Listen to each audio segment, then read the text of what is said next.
I loved filmmaking my entire life. Like ever since I can remember, I loved filmmaking. My mom bought me a camera, I think when I was like 6 years old, and I just fell in love with it ever since. I think even before that, I was like begging my parents like, please give me a camera, please. Like I don't know where it stems from. Like none of my family are in this industry. Like both of my parents are actually like farmers. Welcome to Metaverse Degen. I'm lying. That's you, Raptor. And I, yeah, I know. I'm a little out of whack today. I'm Old Man Raptor, and our guest is. Hello, I'm Eliminated. My friends also call me Elim, and I am a director and cinematographer and editor. Oh, wow. Well, thank you very much for joining us. It's a pleasure to have you here and have the chance to get to meet you. Oh,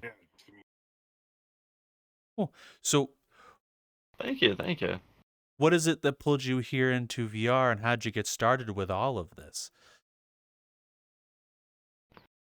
So just into VR in general, I got into VRChat because of memes, the Ugandan narcos, of course. I'm sure that's a story of a lot of people, but of course I'm a part of that. I'm a part of that too. And when I started on desktop, and then I figured, damn, I really want to experience this in VR. So I bought my very first VR headset, and I loved it ever since I put it on, and I think it's just such a cool platform and it has so much possibilities. Hmm. So, you said that you're a director, a video editor, and you do films here in VR. What got you started with doing all of this in VR chat? I actually love filmmaking. I went to film school. And then COVID happened, and because of COVID, I couldn't complete my film school. So I was basically looking for a creative outlet. And then I was playing VR chat. I had my VR headset, and I found something called VRC Lens, which is basically a camera where you can control the zoom and the aperture and all these really cool, crazy stuff. I started playing around with that in VR chat, and I realized just how much crazy things and all the different opportunities that you can do here is basically unlimited. I created a very short 30-second film called The Good, the Bad, the Monkey, which is just me, my friend and I were running around as a monkey, and I shot it really cinematically, and it's just super fun to film. And then I actually met a group called Metacosm Studios, and I reached out to them because they made a trailer called Into the Metaverse. And I was just so impressed by what they could do. I reached out and I said, hey, I would love to help out. I have this experience with film school. Maybe I can help out and give my own insight, and maybe you can teach me a thing or two as well. And then we just created a friendship from there, and I started creating my own projects thanks to Metacosm. Hmm. Wow. So, what have been some of the projects you've worked on here in VR chat, and what was the inspiration for those? So I've created a lot of different projects, to be honest with you. A lot of there's the short films, there is just the shorts, and there's even live films where I film something live. I can list a couple. Yeah, I actually wrote. I have a little piece of paper here. I wrote down some of the films I made. So I started with The Good, the Bad, the Monkey, which is a short film about monkeys running around in VR chat. A sheriff basically wants to find and eat a golden banana. What if mirrors were illegal in VR chat? Is a film about how what would happen if mirrors were illegal in VR chat. Pretty self-explanatory. That one's a really fun one. Backrooms the anime is about three schoolgirls who has magical powers who gets lost in the backrooms. And that one is like super exciting because they all have abilities that they actually use to fight entities. And then my live action was actually filmed with real people with like multiple cameras and unscripted. I have Date My Avatar, which is a dating show, and 2 talent shows, and those were all unscripted. Wow. So for some of those projects, well, Raptor and I actually saw a lot of those. For example, like The Good, the Bad, the Monkey, If Mirrors Were Yeah, Illegal. Those were great and hilarious. Where did the inspiration for those come from? Where did thank you you. come up with those ideas for those? The Good, the Bad, the Monkey was inspired by an avatar. Basically, there's just a really funny cowboy monkey that my friend and I was playing around with. I started shooting it cinematically just for the memes, and that somehow sparked an entire 10-minute film. And that was the inspiration behind The Good, the Bad, the Monkey.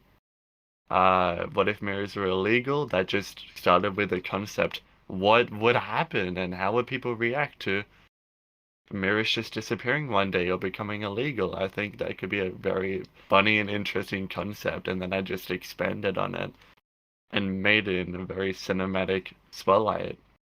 Oh, Um, so yeah, usually they just start off with ideas, like avatars or just concepts, and they usually evolve from there. okay. So since you mentioned you went to film school, what if is there any similarities or differences between what you learned in college and Beat Space versus what you've experienced here in VR?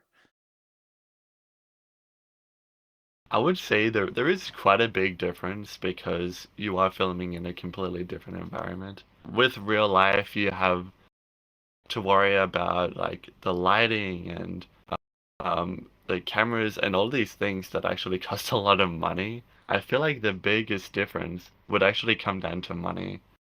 Once you have a VR headset and a decent computer to be able to record it, you can basically do anything in VR chat. And that's what I love about it. And uh, so one of the biggest reasons is yeah, you can do these really high level, big level concepts that are close to animation and basically on a $0 budget.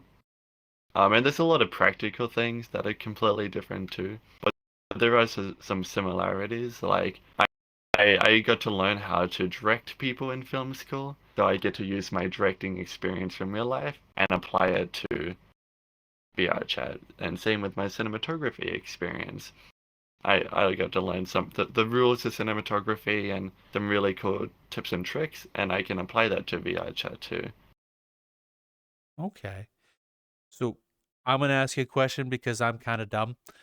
W- Could you mind listing some of the rules of cinematography and what they are? So some of the rules, okay. Hmm. For an example, there's a rule called the 180 line. Now, how do I explain this? Okay, I'll use my hand. Usually, if I'm filming a subject, uh, the camera would not go past a 180 line, and it would stay on one side of the line. And if it breaks it, it usually means that it would give an impression of things just flipping. It's I feel like I'm doing a really bad job at explaining that one, but there's a much better way to explain it. But you basically stick on a 180 line to make everything feel like I can't even explain it. But okay, I'll give you another one because I can't even explain that one. I know how it works in my head, but I can't explain it. Another one, another rule could just be like cinematography techniques such as rule of thirds and just different compositions, and just knowing them can really help um, show emotion. For an example, like if the camera is up high, it could show a character is weak compared to the camera being low. It could show a character being more stronger. Oh, I actually didn't So know that there's last those one. kind of That's things. actually an interesting dynamic. Yeah. Yeah, no shit. Wow, what the hell's my You'll excuse? probably notice that. Yeah, Okay. Oh, so what have but been? there's plenty of examples. But yeah, Oh, sorry. I'm very sorry. I get ahead of myself no, sometimes. you're fine. No, I was just gonna say that there's plenty of different examples, but yeah, those are just some of the different things I can think of. Oh, well, thank you very much for explaining that. What have been some of the things you've picked up from VR that you're able to bring into real life or added to the knowledge base you gained from college? I would say just confidence in directing is the main one. Being able to actually just direct people and be a lot more confident in myself and saying like, all right, can you do this? Before I was kind of like, maybe I'm not sure if you should do this. I guess that seems like the right thing. Now I can, because I have all this experience in VR, I kind of am a lot more aware of how things work on a film set, even though they are different. I can apply that to real life. Ooh. At what moments helped you learn that lesson, have more confidence in your directing skills? I would say it's just a combination of time, and I got to work with a lot of really good people. So, thanks to like The Good, the Bad, the Monkey, which was my very first Metacosm film, I had around 20-ish people just for one scene, so I had to direct a lot of people. And future films as well. Like usually there's a lot of people I have to work with and communicate with. Not even just body actors, but voice actors and pre-production people. So just being able to understand all these processes and yeah, it just helps a lot. Hmm. So, with The Good, the Bad, the Monkey, what was it like taking it from a 30-second short into a 10-minute short film? What was it like for you seeing that process and the change between the two? That was so fun. I think that started with me thinking like I really want to make a short film that's around 10ish minutes. And then my friend Constantine suggested why not just turning The Good, the Bad, the Monkey shot into a film. And I was just like, nah, that's kind of ridiculous. No one's gonna watch that. I mean, I just started writing it. I got a lot of inspiration by all of the different avatars I found in Avatar World. So I just started world hopping, finding avatars, finding worlds, and I just get inspiration from those worlds and avatars. I could go to a world and it will be a saloon, and then there can be a bar, there can be a porch up the top, and then I can basically think of like how the scene will play out just by walking around the world, and then I'll write it down into the script, and that's kind of my process of how I created it. Hmm. But it's just yeah, it's just really fun being able to turn this really silly concept into a full 10-minute shot. Hmm. What were some of your favorite scenes from The Good, the Bad, the Monkey? I actually watched it just the other day, and I was kind of surprised. I was just laughing at how ridiculous it is. I think my favorite part is the beginning because it shot like a really cinematic western, and it's just kind of ridiculous seeing a monkey walk into a bar and have an interaction with a gorilla. Then they have this whole one-on-one cowboy standoff. That was probably my favorite scene to no, not to film because of logistical reasons, but to watch definitely. Hmm. Now, what was your favorite scene logistically from the back end of the film? First for the I know my favorite scene from other films, The Good, the Bad, the Monkey though.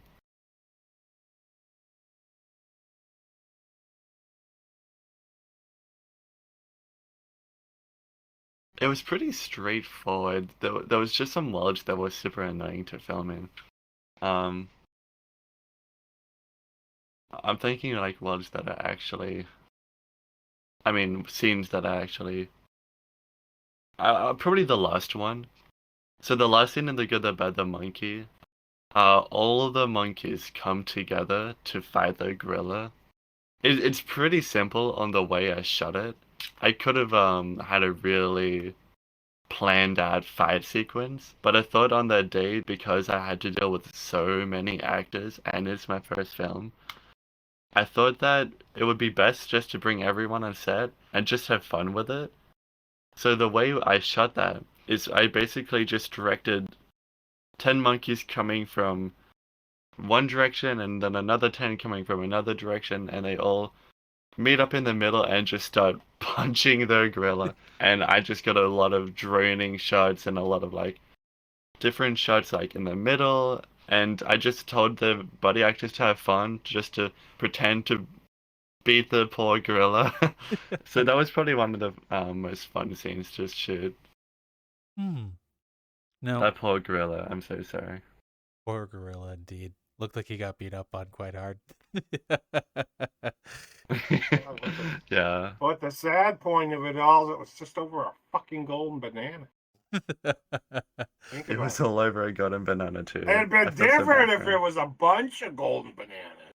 Now that might be worthwhile that he had to share with That would be everybody. justified. One yeah, but one banana?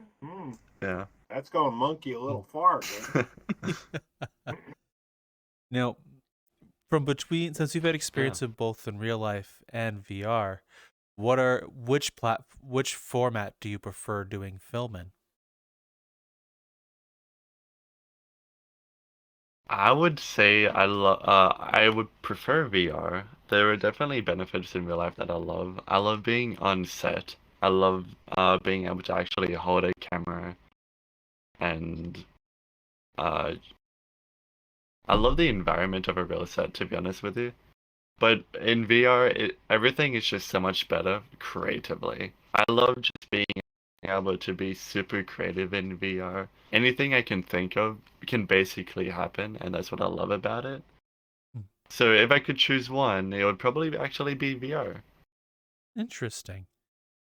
What about VR filmmaking specifically keeps on pulling you back to the craft? The unlimited possibilities, mostly. If I'm filming in real life, usually it's kind of like a couple $100 budget where the locations are not that crazy. Usually you have to keep it fairly like dialogue based. You can't really have action. You can, but obviously that eats into the budget.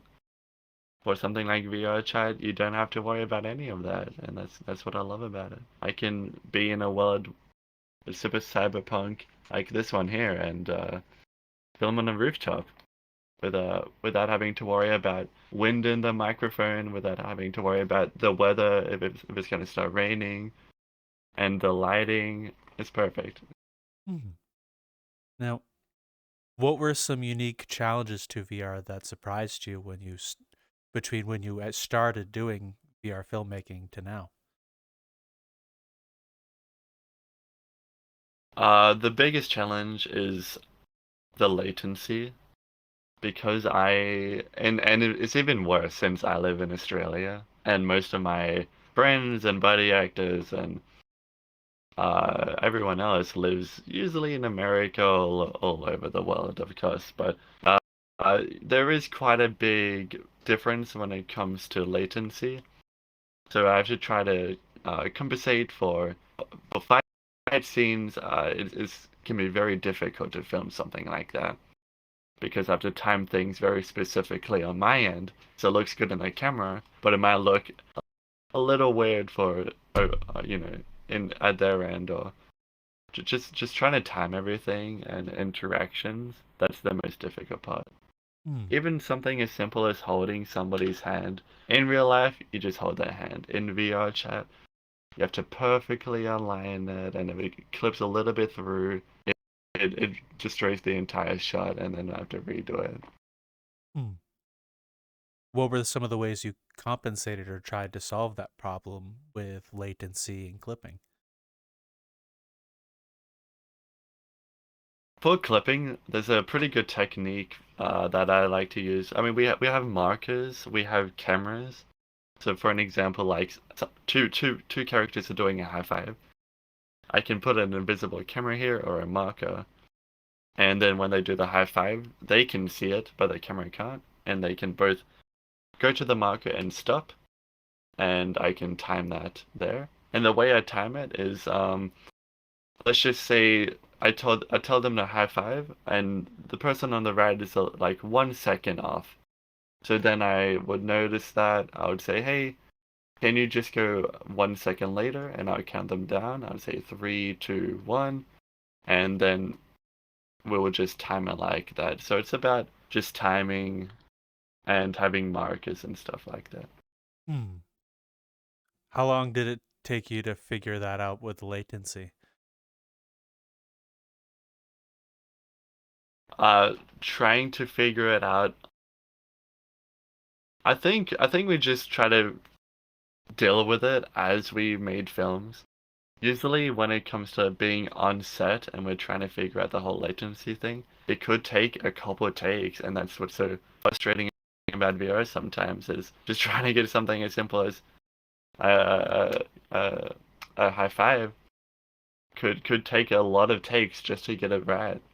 But yeah, it usually changes every time we film. So it just depends how lucky I'm doing. Okay. You mentioned as well about fight scenes. How did you navigate all of that with fight scenes? It's very similar, like to what I was talking about before. Just timing, having everything on a count. For an example, I could start a count 3, 2, 1, and people going on specific cues. Yeah, people going on cues, having markers. There's probably more that I'm blanking on right now, but I think those are kind of like at least the main reasons on how I deal with latency in fight scenes.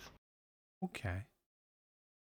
What have been some of your favorite fight scenes within the film work you've done? I haven't done too many, to be honest with you. Like there was the big fight scene with the gorilla, which was just kind of improv fighting. There was, I think, did I have another one? Okay, so I had the Backrooms the anime, which is a lot of fights using powers, and rather than like physical hand-to-hand combat, it's a lot more like using their abilities and those abilities hitting them, and then interacting that way, and that has its own challenge in itself because I'm implementing a third factor, which is an effect spot. So all the effects that I did in that film, for an example, Nanako is a water bender, basically. She can shoot water out of her hand, she can create water.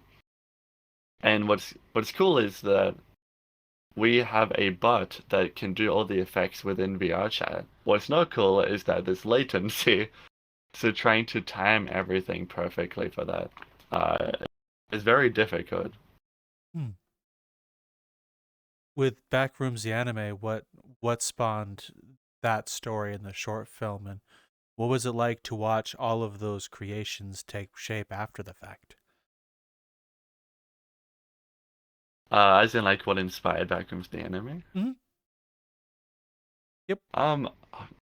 I don't really remember. I think I can't remember what inspired it. I gotta be honest. I think I was just inspired by. I remember now. I was just inspired by Backrooms. Backrooms was a really big trend when I started writing it. I really wanted to do something Backrooms related, but I knew that I wanted to do something different. And I knew that I wanted to utilize that we're in VRChat, and I didn't want it to be another generic first person thing. So basically I wanted to do Backrooms but with a twist. that's when I implemented the anime aspect by having three main characters who are anime girls who basically get stuck in the back rooms and they have to use their magical abilities to get out.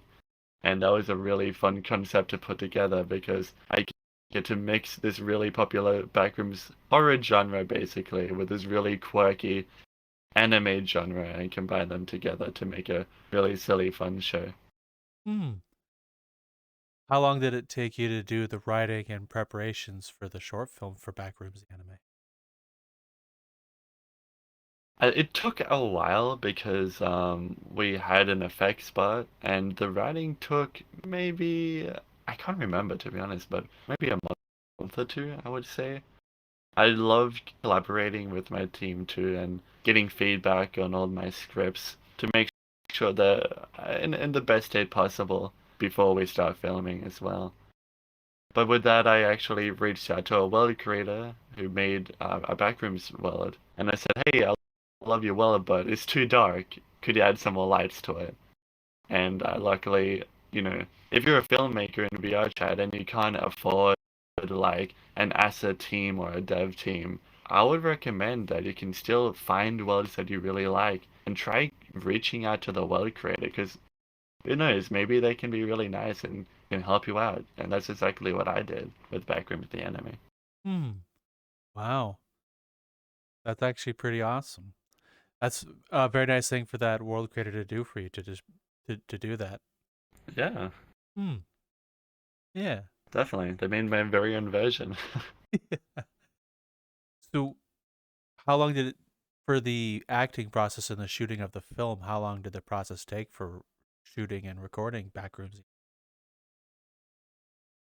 This was definitely the longest film I ever recorded because of all the magical abilities. So normally, if you're filming something with dialogue, it doesn't take too long. But as soon as you introduce an element of these magical abilities that need to be perfectly timed every time they shoot it, every time they get hit, every time um they even just not even touching anything, but just like casting it can be difficult. But just dealing with the effect spot and latency took quite a decent amount of time. I think it took around a month or so to record as well. Hmm. I Wow. can't remember to be honest. How long does it normally take you to shoot a film of any sort between all the processes between storyboarding and writing the scripts and then shooting?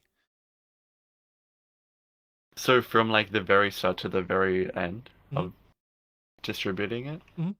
it takes quite a while, and the reason why is because usually we aren't in a rush. There are some other examples we had some live stuff, which is a little different compared to normal shooting. The live stuff, I think we got that done within like a month or two from the uh very beginning of just thinking of it to actually making worlds and shooting it and then editing it and then distributing it. That I think we were really like heads down in it thanks to a sponsor. But from now on, I would like to take my time and I would like to make sure that we don't push anyone and just have fun with the process too. Hmm. So for previous actual films, usually it takes quite a decent amount of time because everyone has full-time jobs and I need to rely on other people, not just me, of course.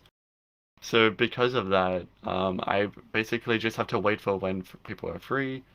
Usually that might be in the afternoons a couple times a week. But it might take a couple months to actually produce a real film from the very start to the very end. It could take as little as like 2 months to 5 months. Hmm.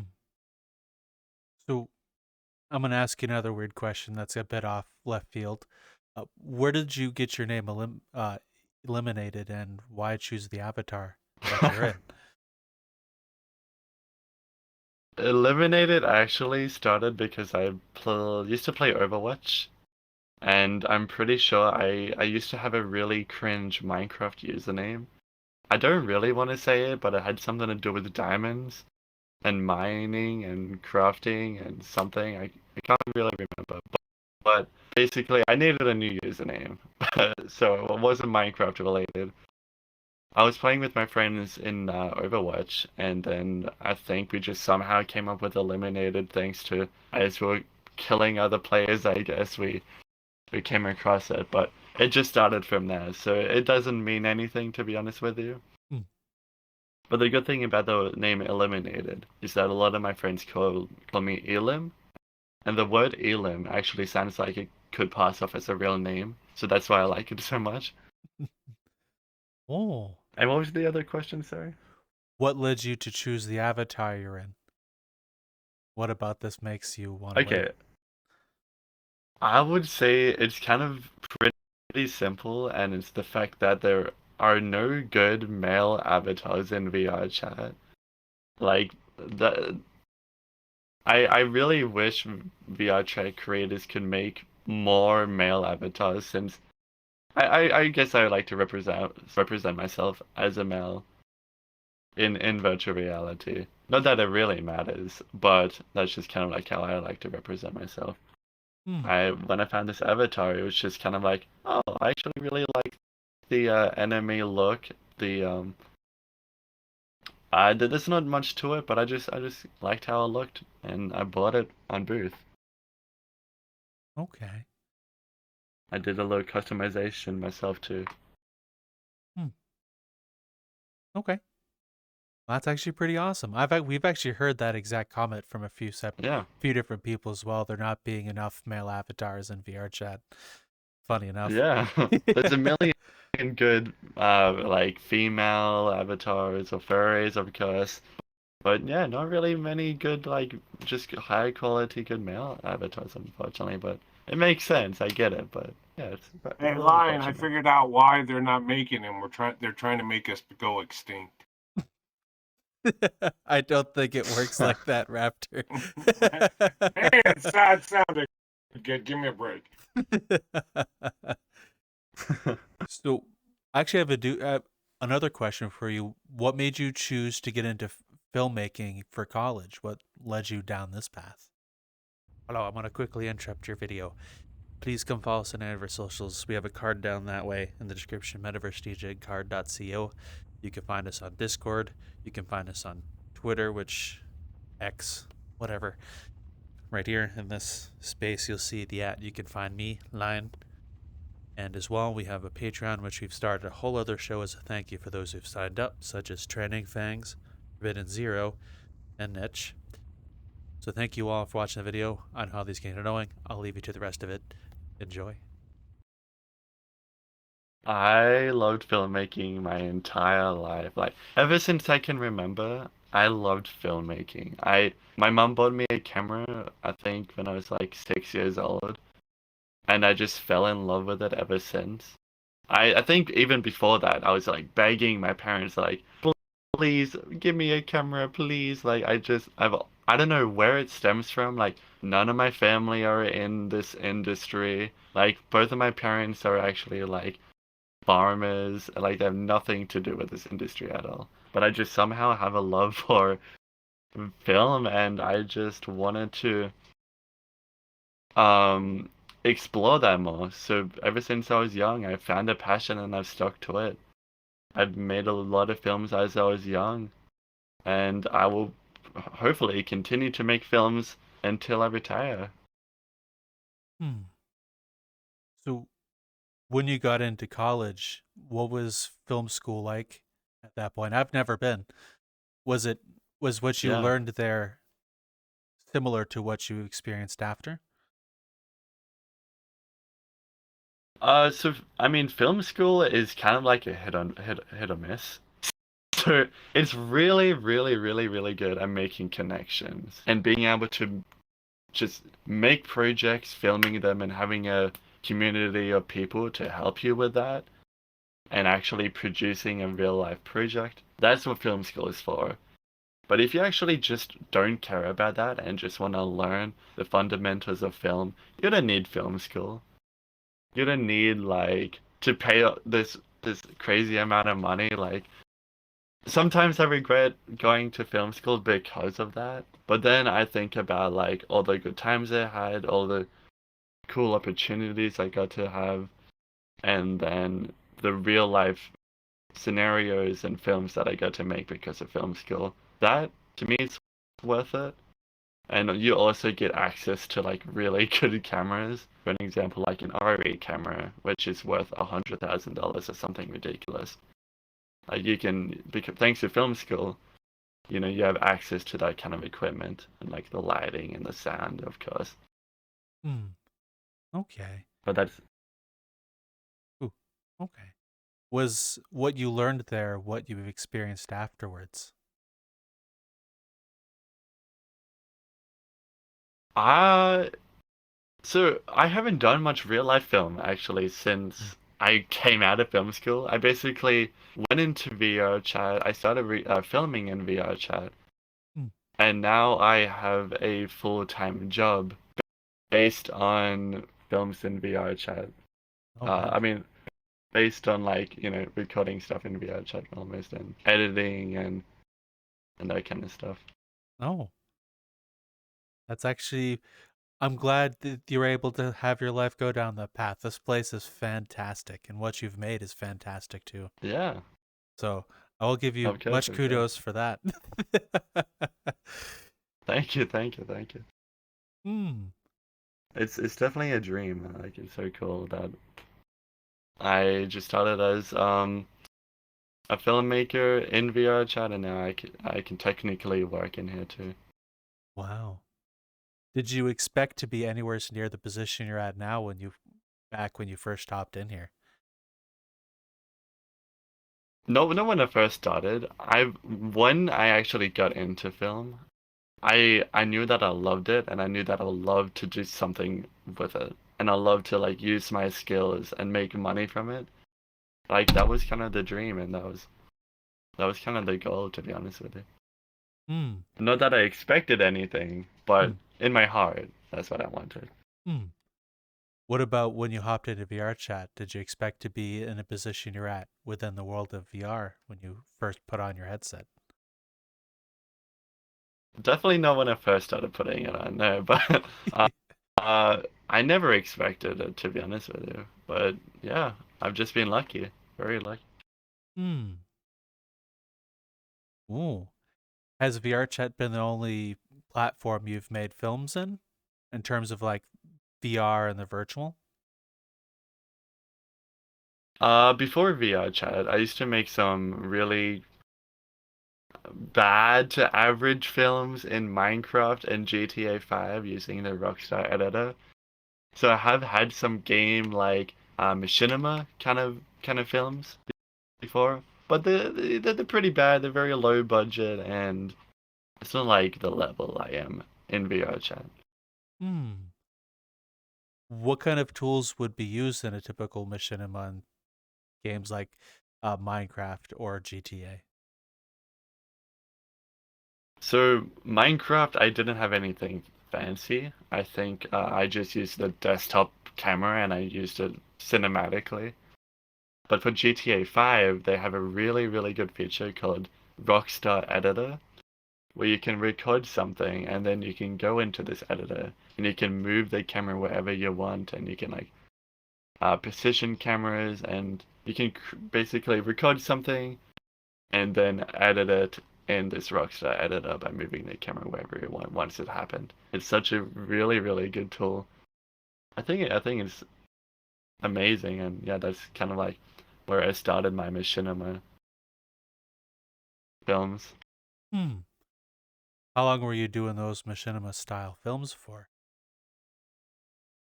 Oh, not long, not long. I mean, I did a couple over like the course of a couple of years, but obviously nothing crazy. Just a couple things in there with my friends. Okay. Well, I've heard of a few people making short films out of the games, but games like both GTA and Minecraft. I honestly haven't seen many other than like the role play community videos personally, so it's quite a unique thing to hear like short films and Yeah, stuff like that. At least to me. yeah. I just always loved creating, using the tools I have and just using my creativity just to make a film. I've always been doing that my entire life. Started with like the very small camera my mom got me when I was like however young, and then the tools in games, and now VRChat. I just, yeah, love being able to use whatever I have my hands on and being able to create something. That's the goal. Hmm. Now, the team you normally work with behind one of your films, how many people usually sit on a team? What kind of workload goes behind making one of your films? There's a lot of people like so Metacosm Studios is a really great studio with a lot of talented people and amazing people who can help me. So I definitely don't do everything myself. Uh, for an example, like starting from the very start, when I'm creating a script, I have a bunch of people to help me gather ideas and bounce like get feedback from and bounce ideas from. And then when I move into actually producing it, we have an entire dev team led by Peachbite, and we can create some really cool worlds or avatars. And there's a community of people there to help out Peach. And with the buddy actors, we have a great selection of like just passionate people who love helping out, who love jumping into VR and moving their buddy. Just for something to do and have fun and to see a cool product at the end. I'm very fortunate to have this amazing community to help me out with every single stage of the process. And so it's really hard to put like a exact number on it, to be honest with you. But it could range from like, just the staff team. I think there's how many? 10, 15, 10-ish people, I think. 15, I can't remember, but obviously all of them helping me wherever they can, and then all the buddy actors, the voice actors, the dev team, the um, yeah, like everyone can basically get together to help me. Hmm. Yeah, it's really great. So, with what you and Metacosm have accomplished so far, do you see VR chat or VR filmmaking as a possible future medium, or is it something that's just happening in the moment? I would love to think that it's a future medium. I'm not sure how realistic that is, but I think it has so much potential, of course. Like if you could give any single game like uh when you think about it, there's no other game that lets you create short films like VRChat. Not Rockstar Editor, not like not Minecraft, not anything. Like VRChat is the platform if you want to create something in a machinima game platform and have unlimited possibilities, being able to have all these avatars and worlds, and uh because you can create whatever you want and then put it into this game. I think that's what makes VRChat stand out. So if it's ever a possibility, I think VRChat is it. You know what I mean? Hmm. Now, what about the VR chat medium gives itself a unique style?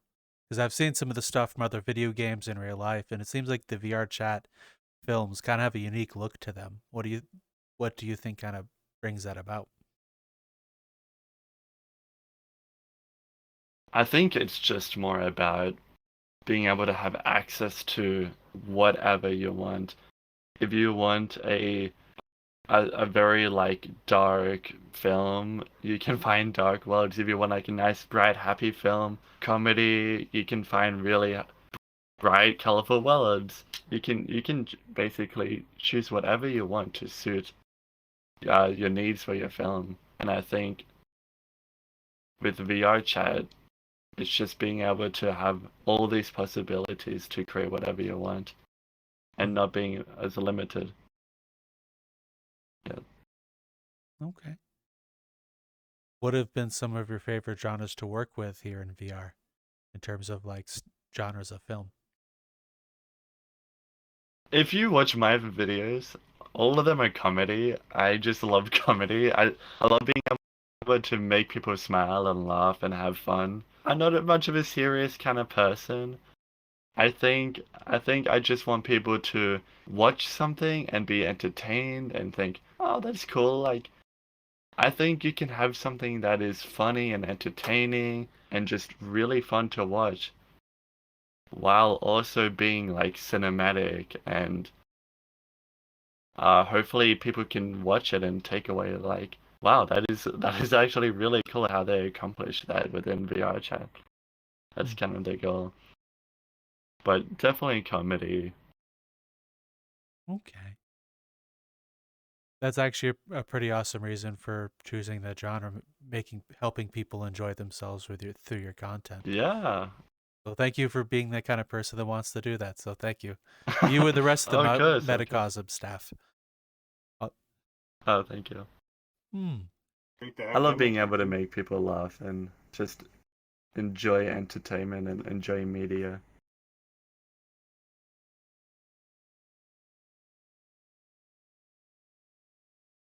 What? I didn't do it. Shh. Don't think. Now, what kind Oh of no. what kind of projects do you have coming down the pipeline? What kinds of things are you working on now, or do you wish to work on in the future? So, Backrooms the anime one was so fun to film. I had some really amazing voice actresses on that.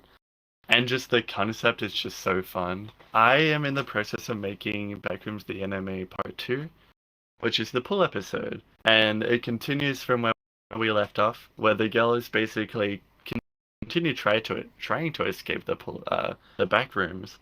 But this time they're stuck in a pool rooms levels. And this time it's going to be a lot more faster paced, a lot more fun. I think the script is a lot better. We are creating a completely original world specifically just for this script and for this film. So we're having a fully custom world, and the avatars are getting an upgrade. They'll be wearing like swimsuits, and it'll just be we're going all out. It'll be super fun. The powers are going to be bigger and better too. So this honestly, I I'm hoping, but on paper, I'm so excited for this film. I love this script, and I think once we produce it and make it, I think it's going to be one of my best films, to be honest. Ooh. Hopefully. Well, I can't wait to see it. I've been a huge fan of Metacosm since I was told who you were and was able to talk with all of you. Ah, thank Very you. recently, Raptor and I sat down and started binge watching a lot of the content you guys have available, and all of them are amazing. So So cool. I can't wait to see the Backrooms the anime part 2. It should be so fun. What made you So- choose the pool rooms to do part 2 in? I gotta be honest with you. I don't know if you know much about Backrooms law, but with Backrooms, there's like a million different levels. If you just a liminal space is a level in the Backrooms, basically. One of my favorite liminal spaces visually is just the pool rooms. I think it just visually looks really cool, and I'm going to make it even more visually interesting in my version by giving it some more color and making a little bit more anime-like, and lean a little more into the anime side of it, but still kind of keep the essence of the back rooms. But basically, I just loved the look of the pool rooms, and I think there can be some really cool story to be told in that. So, are you a fan of the Backrooms as a series, the lore and the story of it? Yeah, I mean, just the concept of the back rooms. It's pretty simple. It's just liminal spaces. usually turned into like a horror or a psychological kind of thing. And I think it's just I can't explain why I like it. I think it's just a really cool genre, and I like reading it. I think there's a really good series by Kane Pixels, who makes Backrooms films, first person of them like holding the camera as they explore the backrooms, and some of that, like the storytelling that's just told in that, is amazing. That's kind of like my inspiration too. Wow. Now, what kind of people inspire you as in like film directors or studios and that you've seen? I love the Studio A24, because they like to support kind of like the more mid to lower to mid range films. I'm not the biggest fan of like these really high budget superhero films, for an example. I'd much rather like a mid budget, more uh more down to earth, but yet at the same time just creative film. Hmm. Um, so I don't really have like many directors that I love because it's more like films that I love.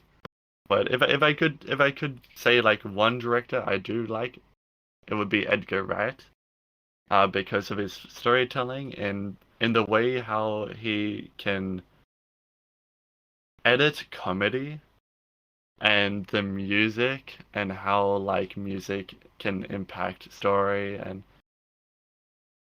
his comedy is a really big inspiration for my films. Mm. What was some of the films you've seen by him that made you enjoy his work? My favorite film is, oh, they're all so good. Scott Pilgrim is one of my favorite films of all time. It's kind of ridiculous, but I love it, and it has great comedy. It's silly. It's kind of like just so fun. It's basically like a video game, but in real life. Hmm. The editing is amazing, and Baby Driver has really cool like uh fight scenes and car chases and music as well. And there's even his newer stuff such as Shaun of the Dead. I'm just blanking right now, and more. But yeah, I love a lot of his films, mostly because of the comedy. Mm. A lot of those I recognize personally, like Shaun of the Dead. Amazing film. I love that one. Yeah, yes, definitely. Hmm. So I love it. you did say something earlier that kind of piqued my interest a little bit. You mentioned something along the lines of the film and editing of comedy. Now, does each genre have a specific style of filming and editing that's suited better? And what is it and why? Yeah, each genre definitely has its own editing style. Comedy could be faster. It depends on the story, of course. But you with editing and comedy, they can go hand in hand. You can make things funny by the way it's edited. Even a really bad example, but something that gets me every time is just something as simple as somebody screaming and then getting cut off like halfway, and that is used comedically. Just something as simple as that, but by using editing to make comedy is my favorite thing. And compare that to something more dramatic. Obviously, the editing might be a lot more slower and a lot more um, visually. It will look a lot different too, and musically as well. So there's definitely a lot that goes into each genre, and you have to kind of think of everything differently. Hmm. So pacing means a lot in the kind of message you would send through your final product. Yes, Of course, yeah. The pacing and the editing definitely helps a lot with the genre you're kind of going for. Okay. Now, what kind of pacing would you normally choose for the films you've worked on? If you notice, all my films are actually quite fast-paced. So I try to find a balance between it's called like YouTube editing, which is just this super fast-paced Mr. Beast style, trying to cut out the fluff and keep in the good stuff kind of editing. I try to mix a balance of that while also keeping through the traditional filmmaking comedy editing style. Um, which it's still faster paced, but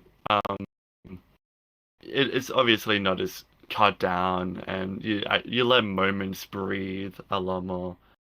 Uh, so like I mean, an example is Backrooms, the anime. Like it's pretty fast paced, but at the same time, scenes just kind of breathe. It isn't super bang bang bang bang bang like a lot of things happening. It's just kind of like well paced, I would say, and yeah, and I try to find a really good mix between yeah finding something that will entertain YouTube viewers, since at the end of the day it is kind of a YouTube video, while also keeping it in a more traditional film editing style at the same time. So, in a sense, YouTube editing is very different from what you would do for an actual movie. Right. Of course, yeah. Hmm.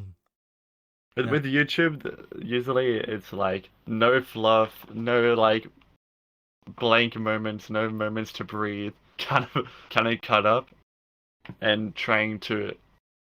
With YouTube, you want to keep their retention, right? You want to try to keep people watching as long as possible. When you're watching a movie and when you go to sit down to watch a movie, usually when somebody watches a movie, they already mentally committed to that movie. So the filmmaker doesn't have to worry about keeping them entertained every 5 seconds and making sure the images change visually every 5 seconds just to keep them stimulated. They know that they're set down to watch their movie, that they're mentally prepared for it, so they can let it they can show it the way they want to show it rather than how the algorithm wants them to show it. Now, what are some of the strengths and weaknesses of each style that you have worked with? I mean, I gotta be honest, I love the fast-paced YouTube editing just for the sake of like, I want to watch something quick, I want to be entertained, and I don't want to use my brain too much and just have fun. So that style is just really, really good for keeping retention and having fun and just watching something that is entertaining, right? And that's kind of like the main factor at the end of the day, is to watch something that's entertaining. With films, it's more about telling a story. So things will be slowed down a little bit. Um, and yeah, so the benefit with that is letting the story actually breathe, and hitting the right beats that better, more paced kind of style. Let me ask you what you mean by letting a moment or scene breathe. May I ask him for some explanation for that? What that is? Just when you compare it to YouTube editing, I mean, like for an example, a character might take a moment to look at something, and I could take, or maybe like they got fed some information and they're thinking about it, so they just have a moment to themselves where they're just sitting quietly thinking about it.